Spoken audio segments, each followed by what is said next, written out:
திருவாரூரில் கொட்டும் மழையிலும் மின்கம்பத்தில் ஏறி பணி செய்த ஊழியர்களின் செயல் வெகுவாக பாராட்டுகளை பெற்றுள்ளது. திருவாரூர் மாவட்டம் நன்னிலம் துணை மின் நிலையத்தில் பராமரிப்பு பணிகள் மேற்கொள்ள இருப்பதால் 30க்கும் மேற்பட்ட பகுதிகளில் மாதாந்திர பராமரிப்பு பணி காரணமாக மின்தடை செய்யப்பட்டுள்ளது. இந்த நிலையில் திருவாரூர் மாவட்டம் முழுவதுமாக பரவலாக கனமழை பெய்து வந்தது. இதேபோல நன்னிலம் பகுதியில் பராமரிப்பு பணி காரணமாக மின்தடை செய்யப்பட்டது. அப்போது 5க்கும் மேற்பட்ட மின்சார ஊழியர்கள் மழையை கூட பொருட்படுத்தாமல் மின்கம்பத்தில் ஏறி மின்கம்பியை சரி செய்தனர். மின்சார ஊழியர்களின் கடமைமிக்க செயலுக்கு பொதுமக்கள் பாராட்டுகளை தெரிவித்துள்ளனர்.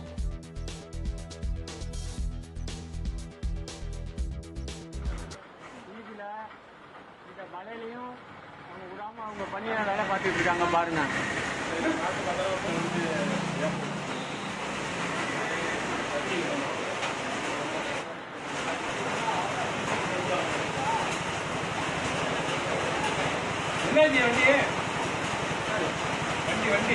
டிபியில் ஓயாத மழை பெஞ்சாலும் அவங்களுடைய பணியை கரெக்டாக செஞ்சுட்டு இருக்காங்க பாருங்க மழையில.